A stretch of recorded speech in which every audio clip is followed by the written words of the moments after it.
Hi everyone, welcome back to Be Rich.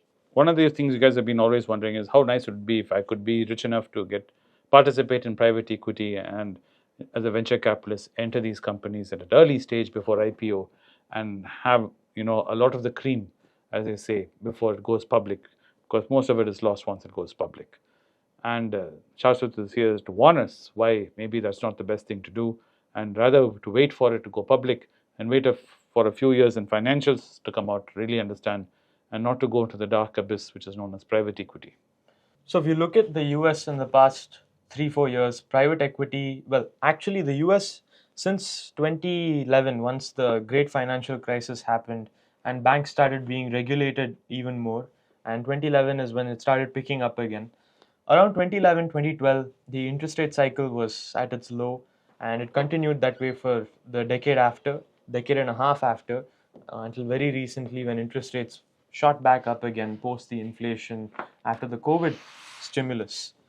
But if you look at private equity, it has emerged in a space that banking used to be. Banking used to be in the space of lending to riskier customers, whereas now, because of regulation, a lot of what the US banks used to do has been clamped down upon, and private equity has come to stand in that place. And if you look at what private equity does today, in the 1980s, it started off by packaging junk bonds, which used to be listed on the market and that used to be sold. And Howard Marks used to work at one such company, which used to engage in junk bonds. Then fast forward to the dot-com bubble, and then you saw private equity. And also in the 80s, they used to do takeovers of companies, and there was the conglomerate boom and bust, which happened in the 80s.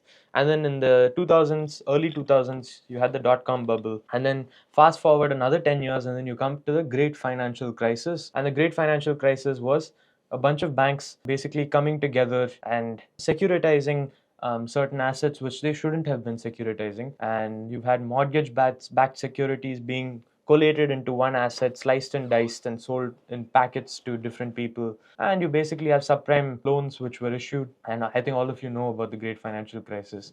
And then coming fast forward another 10 years, now moving through time, if you come back fast forward another 10 years, due to intense restrictions, a lot of strict regulations on banks, hedge funds and private equity has moved into the niche of picking up these hedge funds and private equity firms have come into the space of lending to a lot of these risky businesses, and they also of course engage in taking over, or rather taking a slice of firms that are yet to be listed, with venture capitalists leading the front on that. So the cycle of a company unicorn goes from seed funding, seed round, and then you go into implementation or proof of concept. So you have the first round of funding based on that proof of concept.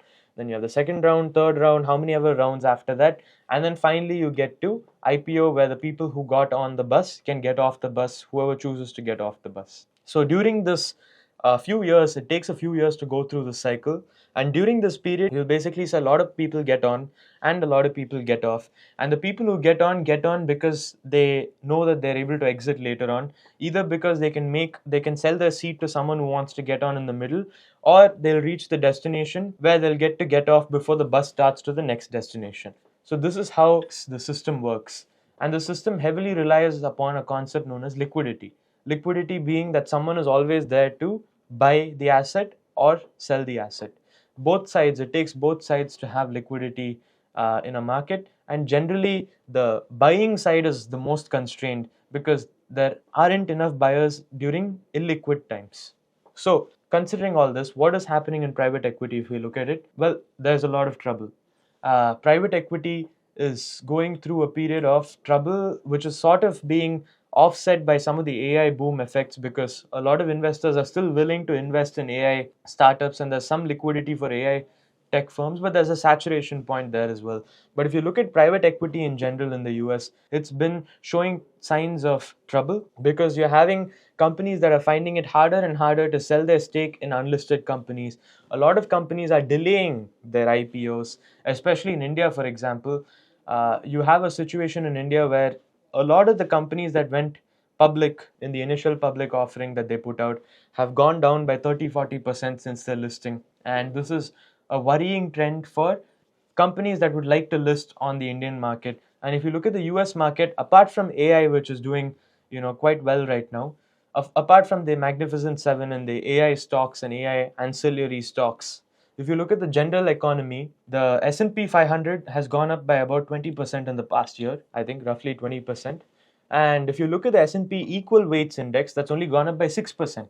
That tells us that if you reweight the Magnificent Seven equally with the other 493 constituents of the S&P 500, the performance is actually much less than what one would have expected when looking at the S&P 500, because the S&P 500 is a market capitalization weighted index. So the higher your market capitalization, the more allocation in the S&P 500 weightage goes towards you. And Nvidia is of course going to have a huge allocation because of the huge market capitalization. Same for Microsoft, Google, Meta, and all these other companies. But if you take that factor out, only 6% is what the S&P 500 has posted in the past year.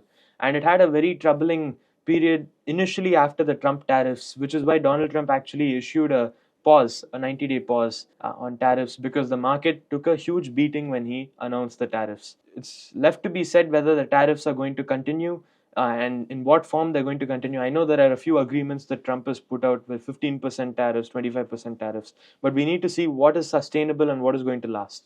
However, private equity firms are struggling to find buyers for their assets, and this is going to be a trend which is mirrored in India as well. So if you're on the other end of this deal, you are buying into these private equity funds and you're putting your money in there, then you have to weigh the risks. One is that if you are getting into the market right now, you need to wonder whether private equity firms will be able to even sell the assets that they wanted to sell. A lot of these private equity firms recently tried offloading certain assets, and they discovered that there was a huge value write down which they had to do, because a lot of these companies, though in the first round, second round, third round of funding, they had so many implied valuations, the general market doesn't believe those valuations to hold any water or credibility, or if it does, then it's for a short period of time, after which the sell pressure, or rather the price correction pressure, is too much for the market to uphold, and you see the stock sliding down. So in such a situation, with the interest rate cycle being where it is, we don't know whether the interest rates are going to be cut further, because Jerome Powell has said, no, I'm going to wait and watch. There's plenty of pressure on him to cut interest rates, but he hasn't caved so far. He's saying, I'm going to wait and watch.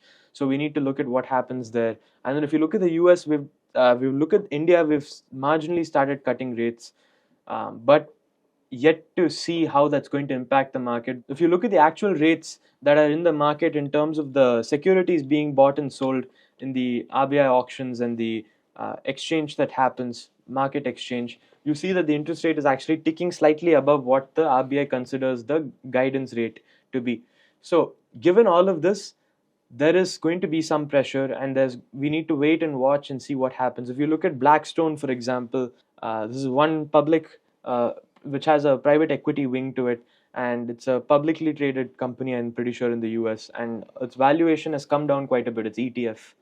So we need to wait and watch and see what happens.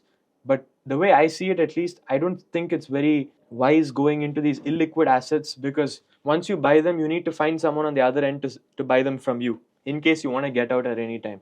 And if no one's on the other end, then you can quote whatever valuation you want, but there's no actual price. Like the Zen story goes, which I was listening to in the car with my uncle on my drive back today from my commitments. He said a Zen master is asked by a student, what is the most valuable thing in the world? And he said, a dead cat's head. And then the student is puzzled and asks the Zen master, why is the cat's head the most valuable thing? Because the Zen master says no one can put a price on it, and because no one wants to buy it. So I would say it'll get into a situation that's very similar to that. What do you think about this? Yeah, I agree with what you said, and the assessment is right on. And that too, with the Trump tariffs, it only makes it worse, and the environment has become more murky and dark as the days get on and on. Simple reason, for anything to work efficiently, we all know government interference in it. Less government interference, the more efficient it can work, because then markets are allowed to find their own kind of rhythm, and transparency comes through naturally. When government steps in and rules and regulations starts coming in, then what happens is it becomes dark and murky, for the simple reason human beings get involved in the system, and then everything and anything gets into question because it finally boils down to how I feel today morning when I wake up. That's what's happening in the US right now. Can't believe a country where it was a bastion of democracy and the country went around the world demolishing these kinds of barriers and saying everyone should be in an open free market with less trade barriers and openness. It's come now to be the hallmark of the country which has set the clock back almost 80, 90 years to do this.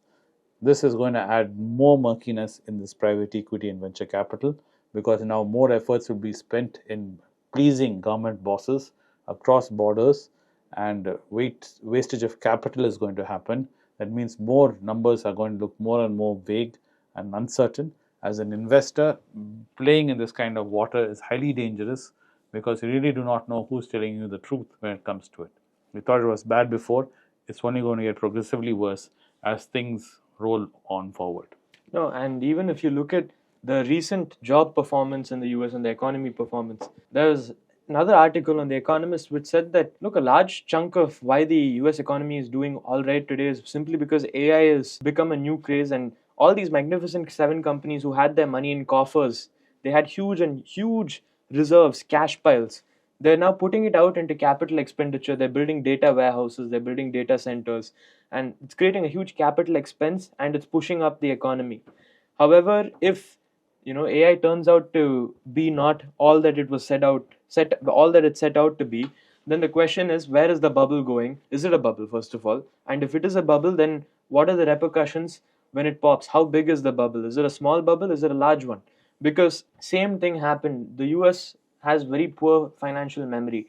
If you look at the railway boom that happened in the US before this, or if you look at any other big boom which is caused by the dot-com bubble, for example, before that the railway boom, and before that the gold rush, California gold rush as they called it, you had different layers of booms that happened and busts which ensued in the US, and private equity and hedge funds, which, because they were able to evade a lot of the regulations, there's a question of, are they the kind of lending that banks are not allowed to engage in anymore? Has regulating banks, that is, just pushed riskier behavior into the territory of private equity and hedge funds? These are questions to which I don't have answers, but I do have indicators which we should be looking at. Indicators such as, where is the price to earnings ratio of AI companies with respect to the rest of the market? Where is the growth rate of AI companies? Is this growth rate sustainable? Look at something like the S&P Equal Weights Index, which will tell you how much the market is putting a premium on the magnificent seven companies.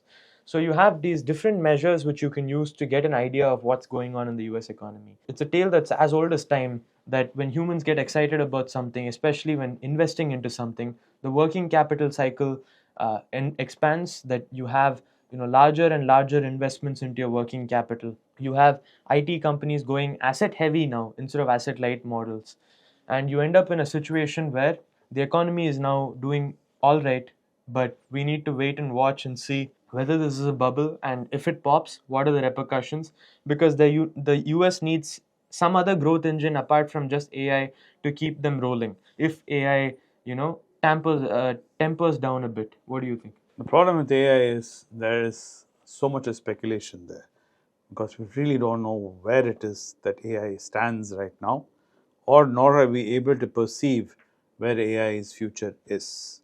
So, because of that, the range of opinions in AI are varied, and that's where snake oil comes in. And recently, even a bunch of so-called, thinkers got together and said the world will be ending by 2030 because AI would have taken us and eradicated humans and go on to populate the entire universe and explore the universe just purely based on artificial intelligence. All that sounds fantastical, but what is the purpose for AI without human beings? That question leaves me lingering because AI in its state just sits like a rock sitting on a mountain. It has nothing to do, it has no purpose. Consciousness doesn't automatically mean there is, human consciousness took years and years and millions of years to evolve and was basically based on this flight or fight reaction. If AI does become conscious, it does not have a flight or fight base like we have. Unless we build it in. Yeah, even if you build it in, it will not rapidly evolve the way we think because simply There is no reason for it to face this threat. And second, the energy consumption which we're talking about is exponential. Right now itself it demands artificial intelligence servers and computation is putting on our energy needs is phenomenal. So we have to find energy substitutes for this. We just can't build nuclear plants overnight. Nuclear, even if you commission them, to get it operational takes years, if not decades. So whatever way you cut it, all this AI, yeah, it's great. I would say the more interesting thing lies in computation hardware itself. We are reaching the ends of Moore's law. There used to be a time from 286 for us talking about the live feed, 286 to 386 to 486 to 586, the Pentium chips. The way it evolved was very rapid. Every year it was doubling. Even the iPhone, the way it was evolving. Now we have reached a point of saturation where we have reached the upper bands of this. There's nothing more we can squeeze out of this because it is physically impossible for the transistor to be made any smaller than it is. We're getting into levels of atoms, the number of atoms. So something new has to come. Of course, could it be quantum computers? Sure, it can be quantum computers. Are we there yet? God knows. But there is going to be a huge transition that is happening. Post-transition, we'll have far more understanding on what is happening and where this whole AI fits into all this. Like Shashwat said, AI is great at one thing. It speeds up process, makes us work more efficiently, and does a little more heavy lifting. Like I was talking with someone who called up, a caller on live, who said he's working in a company in IT sector, and what AI has done is something which would take a month to do. Now they're able to do it in a few days. What's happening is billable hours for an IT company. IT company survives on billable hours. So billable hours, a project which have taken them a year to do, now is dropping down to a month. So the amount of revenue a project is able to generate is what is dropping. And that is what is creating pressure on cash flow, which is in turn creating job losses. Because it is not the jobs are being replaced. It is just that a single job that used to generate maybe a lakh is now only able to generate 1,000 rupees or 10,000 rupees. That is what's happening because of the efficiency of the work which is being improved thanks to AI. AI is not replacing the job. So if you look at the scheme of things, it's very difficult to say where all this is going. And as a venture capitalist, and if you're a new venture capitalist, to find out correct capital allocation in this kind of a market, it's very difficult. It's like being in British East India Company or the British Dutch company, East India Dutch company. You do not know out of the 100 ships which are going out of the port, which ships will return back with the goods. All of them will go, but some are lost, some revolt, some sink, some, Attacked by pirates. So out of 100 ships you send, maybe you're lucky if one or two come back. And there lies the problem. Which ones do you trust to come back? And if you're rich enough, yes, you can send 100 ships. But if you're not so rich, you cannot afford to send out 100 ships. You can only take a position in one ship. Which one do you pick? That's the problem. So I rather wait for the ship to come home and then be a trader of that. Yes. The shippers come home and make a few shillings of once it's reached the shores, maybe unloading, being an unload dock worker, then try to be someone who's speculating on this. And that speculation, yes, may give rich rewards. But for all the people who lost money, no one's talking about that. No books are written about it. There is no John Law books about the guy who lost all his shirt and shillings trying to bet on his first ship. Yeah. His book has not been written down. As I'm sure he had diaries too, but those diaries are not preserved and been made into books, because if you read someone who's cribbing the whole time how he lost all his money on the first bet he made, Yeah. no one's going to be reading it. So that's where the problem is. And most people lose money, and that's where I don't know how to get around that. There's no way to figure out where the future is. That's why I'd rather be like Warren Buffett. Warren Buffett does not do venture capitalism. He has enough money to do. He can be starting 1,000 seed companies.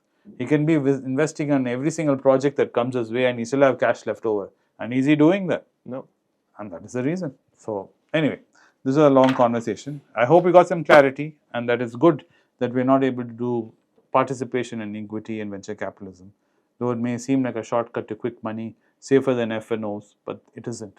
It's actually far more riskier than FNOs. Yeah, and also talking about grey market and privately listed companies. Not grey market, I would say privately listed companies, I would say stay far away. because this is a basic problem when you have a private listed company. Someone you don't know wants to borrow money from you. I hope that gave you some clarity. Anyway, thanks for watching Be Rich today. I hope you enjoyed the video and that you had a great day, whichever part of the world ever you are in. From us here in Chennai, me and Shashwat from the studio, wish you a good evening. Thank you. Thank you.